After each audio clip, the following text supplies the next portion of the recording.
Thank you. First of all, I want to thank Mayor Weaver for having this event in Flint, and just to let her know and everybody that's in Flint that everybody in Detroit is really pulling for the mayor and the city of Flint to get this issue behind them and move this city forward like we know that they're going to be able to do. I heard the governor before he left, he said something about a nice meeting. And I work for Mayor Mike Duggan. I don't know if anybody knows him or not, but I've never had a nice meeting. And while I was sitting there, I just got a meeting notice. I have a standing meeting with him on Wednesday at 10 o'clock, an executive meeting, and then he wants to see me at 11 o'clock. And I guarantee you none of those meetings are going to be nice. Maybe that's why he's gotten more service improvement in the city of Detroit over the last 3 years than we've had accomplished in the last couple of decades in the city, because we don't really have what was described as nice meetings. So the last week was not a good week for me and DWSD. First, I had 200 ministers doing a press conference with every news station in the city of Detroit saying that water was holy. It was holy water, and that how dare me try to charge a fee for holy water. Stormwater drainage management is what they were referring to.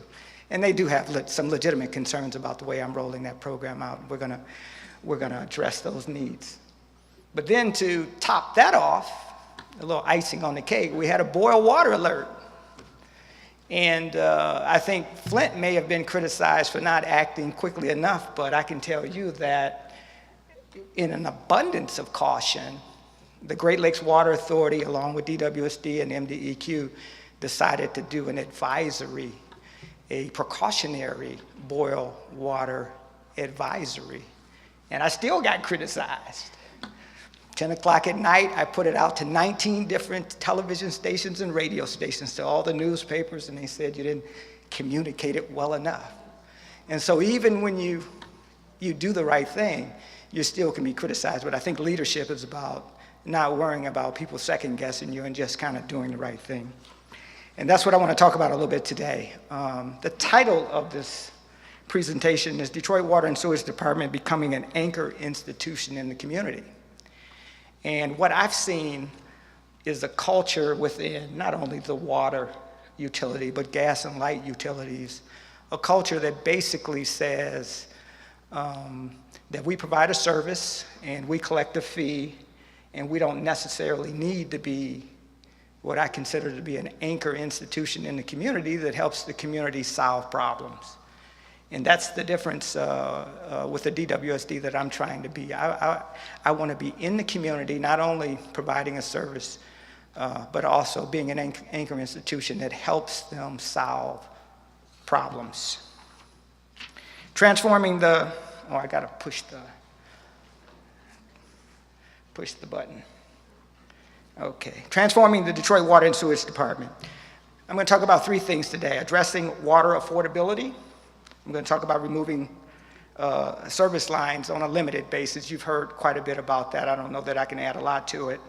Becoming one of the greenest cities in America, which I think Detroit has a unique opportunity and is poised more so than any city in America to capture that title. Detroit Water Utility, we're a retail operation now since we've bifurcated into the Great Lakes Water Authority and DWSD retail. We're a retail organization. We strive to be an anchor institution. We're going to need federal and state government help, though, in order to accomplish some of our goals. And we need to address financial and legal barriers to alleviate prevailing environmental issues. This is what I faced in January of last year when there you go. This is what I faced in January last year when I took over DWSD. Protesters were running rampant in the city of Detroit for good reasons. It was deemed to be water was deemed to be a human right, and how dare the utility cut people off at the tune of 40 to 50,000 people being shut off. Detroit has a poverty rate at nearly 40%. I don't think that's a surprise to anybody. Since the early 2000s, Detroit City Council has reviewed and considered several water affordability options.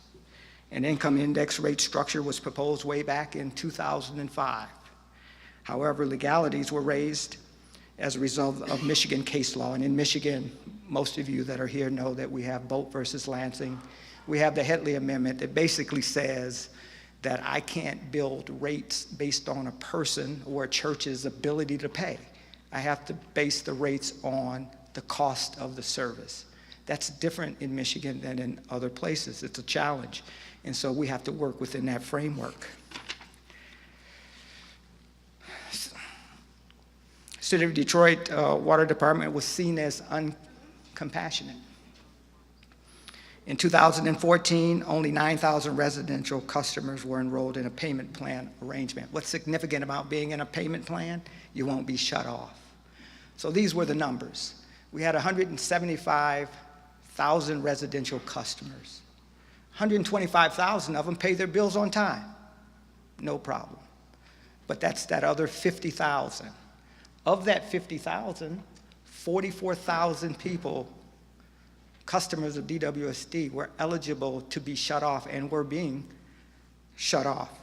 The existing plan was not comprehensive. The public was often confused by all of the assistance payment programs offered in the city. There were so many of them, the billing system couldn't track it. My customer service reps didn't understand it. And certainly, if we didn't understand it, our customers didn't understand it. DWSD was urged to end the shutoffs for delinquent accounts. Concerns of United Nations review cited in national media were being written about all over the country. And so I took a hard look at the programs that were in place and decided to impanel a blue ribbon panel on affordability is what I called it. And I flew people in from around the country that did similar work out of urban areas.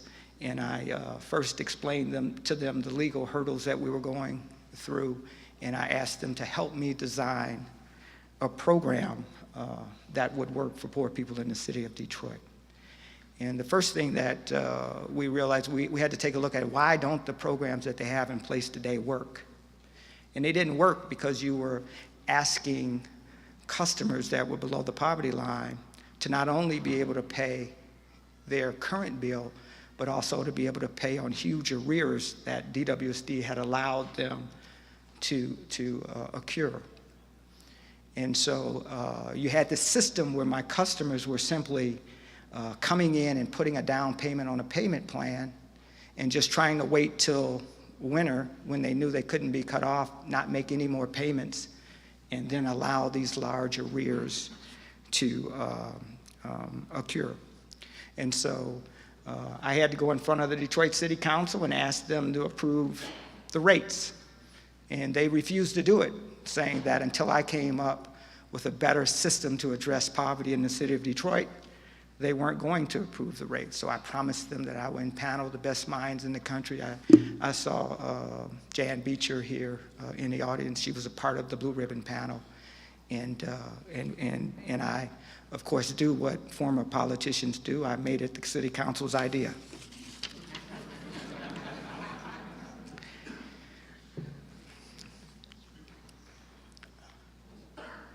I see I'm screwing up this. Okay. There's the RAP program, the Water Residential Assistance Program, and I'm extremely proud of this because this issue is behind us. I have a lot of issues that I'm dealing with in Detroit right now, but I've pretty much put this issue behind us. And here's how we did it. And I argue and I challenge the media and I challenge anyone in this room to go out and fact check this. Detroit has the most comprehensive, robust, compassionate, generous assistance program in America of any utility.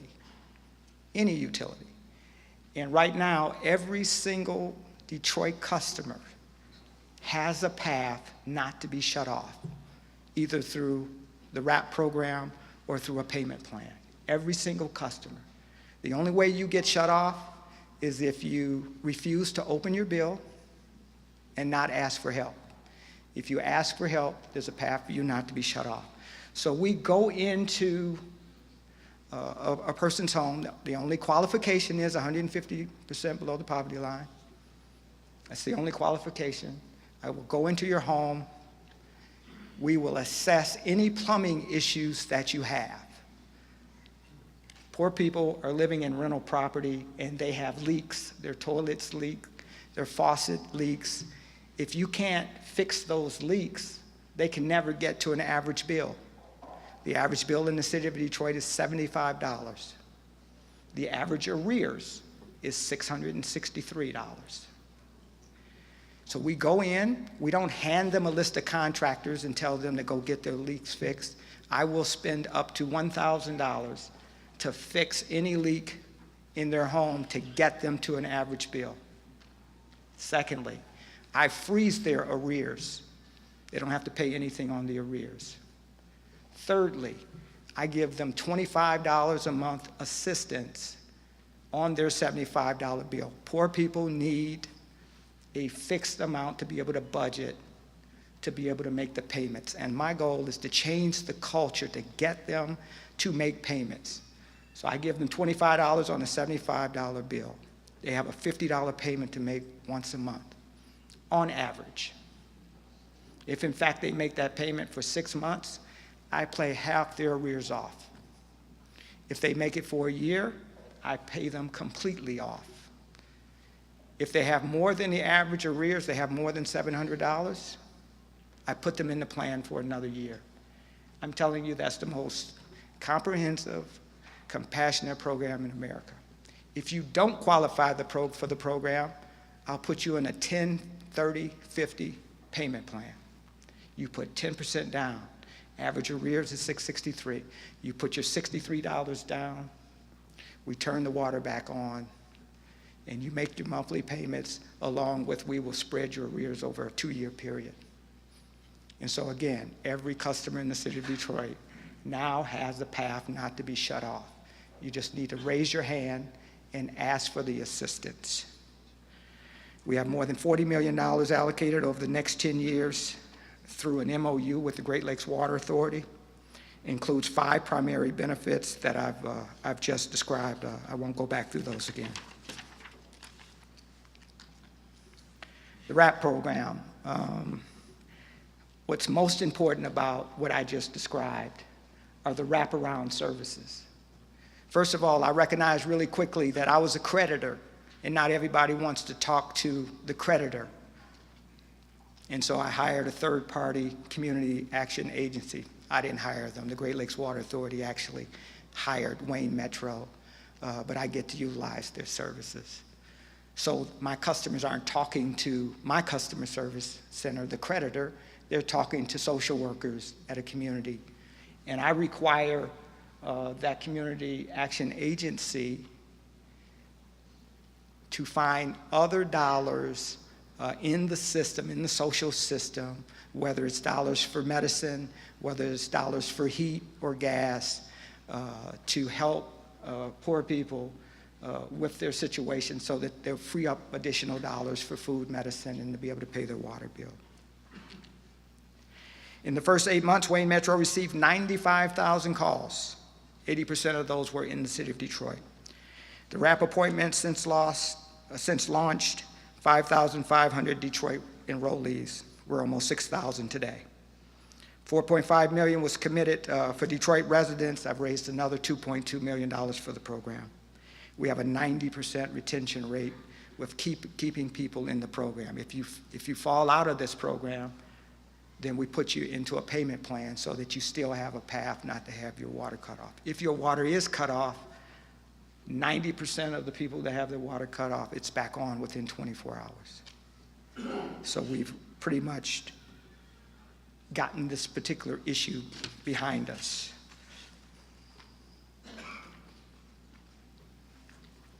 The next slide talks about an inclining block rate structure that I intend to implement in the 18-19 fiscal year.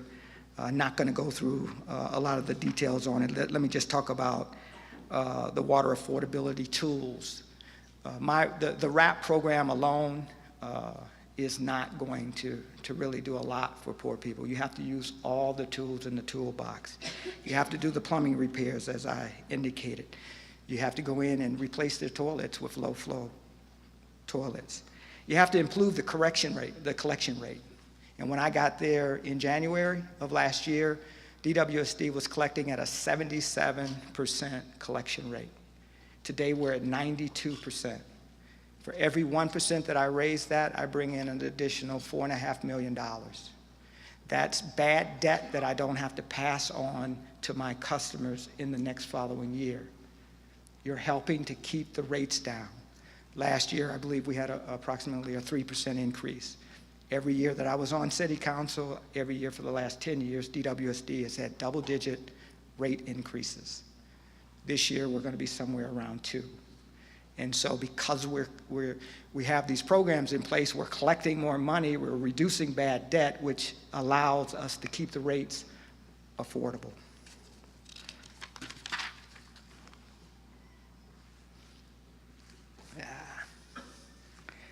Let's see, I'm going too fast. This is a slide, RAP's not enough that I just explained. Plan could provide coverage reduction for customers. And it really speaks to the fact that if our customers are spending more than 3% of their disposable income on water, then it's taking away from food and medicine and other things. And I have about 50,000 customers that would fall into that category. There we go. All right, we're going to move into Detroit will be the epicenter of lead service line replacements in the United States. And you have a map that just shows you the scale of the city of Detroit, that you could set San Francisco, Boston, and Manhattan inside the city of Detroit and still have property left over. And so we basically have a city that was built for 2 million people. We got about 670,000. So you got 670,000 people trying to support infrastructure for a city that was built for 2 million people. We have approximately 125,000 lead service lines in the city of Detroit. That's not only more than the state of Michigan, I would argue that it's more than all of the cities on the East Coast, Philadelphia, Boston, all of the cities on the East Coast. We have more lead service lines. That's a $400 to $500 million liability to replace those lines. We are going to need support from the federal and the state government in order to deal with this particular issue. I've already indicated we have a 40% poverty rate. There are some bills in Lansing now that speak to state revolving fund loan programs. My customers can't afford a $5,000 to $7,000 bill to replace their portion of the service lines, even if they wanted to do it. Full service line replacement program, DWSD to begin a full lead service line replacement program. As most of you know, EPA, MDEQ are coming out basically and saying replacing a partial line is worse than just leaving it alone. Well, how do I get control of the customer's portion of the line, similar to what Lansing did 20 years ago, smart move, but how do I get control of that line to be able to capitalize it and find the money to replace their portion of the line? And so as we go through our capital improvement plan, and I'm replacing water main lines in neighborhoods that have lead service lines attached to them, I'll have pilot programs that are designed to gather data on how, how we can improve the process, how we can become more efficient, how we can scale this up to 10 or 15,000 lines a year. I'm hearing or I'm reading from AWWA and others that in all likelihood we'll be required to replace 10% of the lines over the next 10 years in this country until they're gone. That's cost prohibitive for us. I don't even know how I could scale up to that level. I would immediately have to ask for an extension of an additional 10 years to be able to do all of the lead service lines in the city of Detroit. We're trying to do $100 million worth of road work, $100 million worth of demolition, $100 million worth of infrastructure for the water department. Where does the capacity for labor come from for that scale of work? And that's without talking about lead service lines. Homeowners and residents will need to sign a waiver. Is the way I'm going to try to approach it now is I'm going to try to get the homeowner to sign a waiver, hold me harmless if they'll let me go in and replace their service line. But we're going to have to address this through legislation, either local or state. Once the legal funding and technical processes become policy, DWSD will begin full lead service line replacement, $10,000 a year. Public transparency, community outreach on lead service lines. DWSD is improving its tracking of lead service lines. We have a GIS map that was built on index cards that were created 70 or 80 years ago when these properties were built. Geographically, Detroit is just about 90% single-family homes. We're not Chicago or New York with multi-unit dwellings. We're single-family homes that had lived, and just about all of that housing stock was built before 1950s. And so just about all of our houses have it. And so we've built a GIS program based on the data that was available, and we're trying to verify that data every time we go into someone's home, whether it's buildings and safety division, whatever branch of city government is inside of a home legally, we're trying to verify that they have a lead service line. More importantly, or as importantly, I'd like them to verify that my meter is in there and that it's actually working. Creating outreach material to better educate customers. You heard the speaker before me talk about that. That's imperative that we do a better job of communicating, especially with poor people, about lead.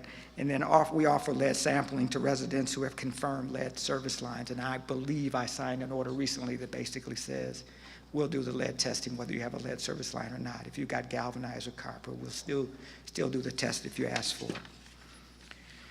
DWSD determining the baseline data for lead service lines. DWSD can, I guess I got to push the button for you. DWSD conducted lead and copper testing in the summer of 2016 in advance of LCR compliance requirements.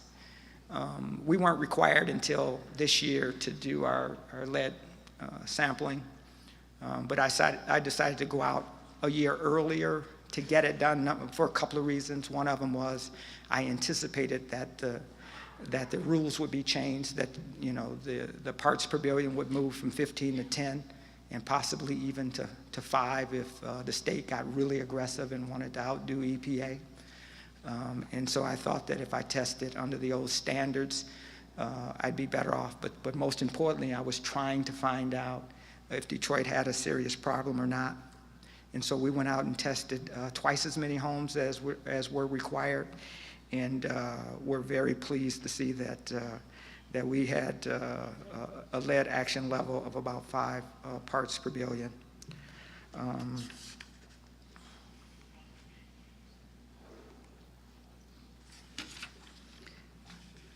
Third subject matter. Rich, I promise I'll get done on time. This is the one I'm most excited about. I mean, I just firmly believe that Detroit has a unique opportunity. And it's mainly because Detroit controls 40% of the land. The city in the land bank controls the land. And secondly, I have a very high stormwater drainage rate.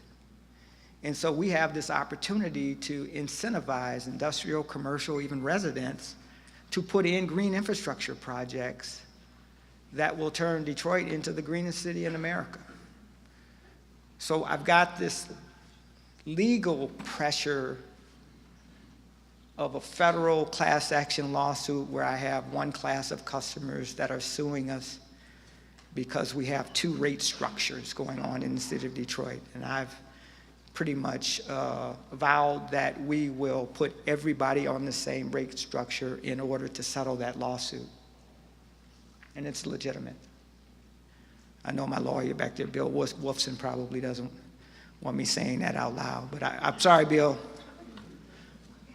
Secondly, regulatorily, MDEQ, with regards to our permit, wants us to reduce the amount of poop that we're putting out into the river.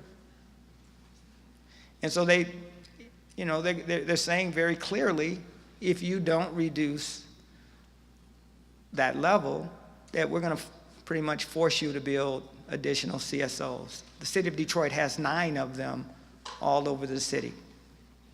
And so I challenge Detroiters. Do you want to have to build another $1 billion worth of concrete holding tanks of sewage? Or do you want to try to deal with stormwater management through green infrastructure and become the greenest city in America? It's that simple. I believe that if we can scale this up, the philanthropic community will come to the table, the people that live in this space, and help bridge that gap. Because right now, green infrastructure economically doesn't really work for churches and small businesses. It doesn't work. And so we have to find a funding mechanism to bridge the gap so that it makes the return on investment worthwhile. And I know that we can convince the philanthropic community to come in and do that if, in fact, I can show that I can scale this, ramp this green infrastructure projects up. And again, what better opportunity?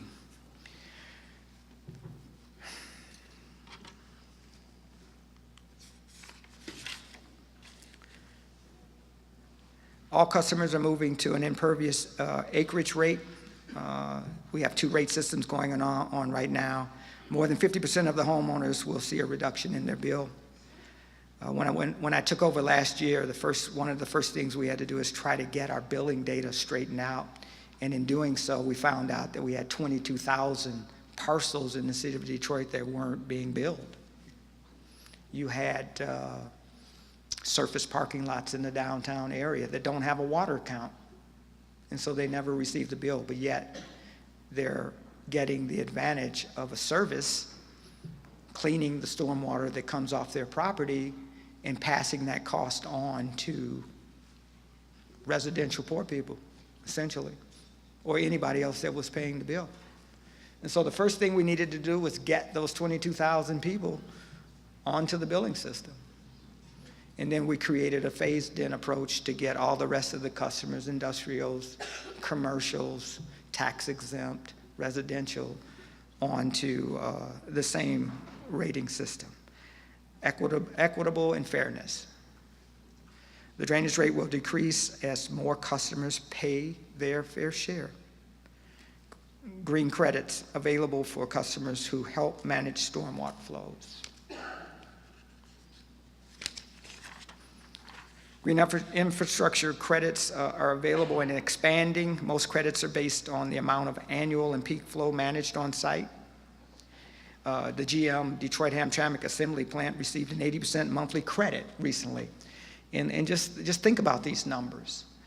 Washington, D.C. took 300 acres of stormwater off the grid. Detroit, with just one project, the General Motors Hamtramck project, took 365 acres with just one project. What happens when I disconnect all the downspouts in residential properties in Detroit?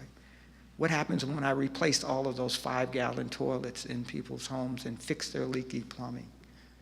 What happens when the mayor tears down another 5,000 homes that have to be demolished and are now impervious surfaces, and he's torn down 10,000?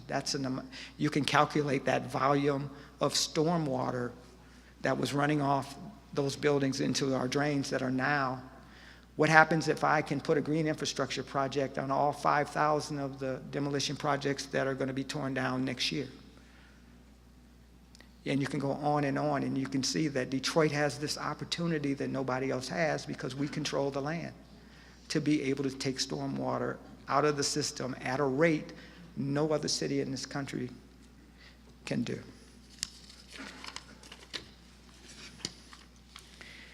Detroit's investment in green infrastructure. DWSD is constructing green infrastructure practices in compliance with its MPDES permit. The mayor has a program called 40 Neighborhood Parks, in which we're building green infrastructure projects, and we're allowing churches and other businesses that may be landlocked to be able to go over and build an infrastructure project on a park, or if they can't afford to build it, to at least maintain it. We can attach a dollar value to that and then be able to give a church or a business a credit where they may not be able to do that project on their own because they're landlocked. We're installing pervious pavement, doing select street resurfacing projects. We have a post-construction stormwater ordinance requirement. Businesses can no longer make a business decision that they're not going to take stormwater out of the system.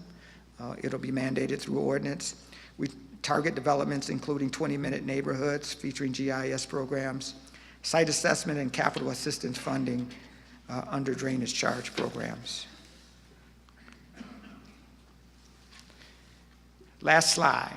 Call to action, supporting water utilities. Infrastructure and reinvestment must have support for cities to reinvest in water and sewer infrastructure, including full lead service line replacement. Low-income sewer water assistance program legislation will recognize that as sewer and water rates rise, federal and state support of low-income customers is needed. No more truer than in the city of Flint. Revisions to federal, state regulatory frameworks that are effectively blind to the financial burdens imposed on local communities. If you're going to mandate that 10% of the lines have to be replaced in 10 years, you have to recognize that cities won't have the dollars to do that without federal and state support. Federal and state grants, loan programs that better facilitate public-private green infrastructure and sustainable redevelopment, and then legally redefining utility service to embrace public health protections and therefore universal access to service as a fundamental utility obligation. Thank you very much.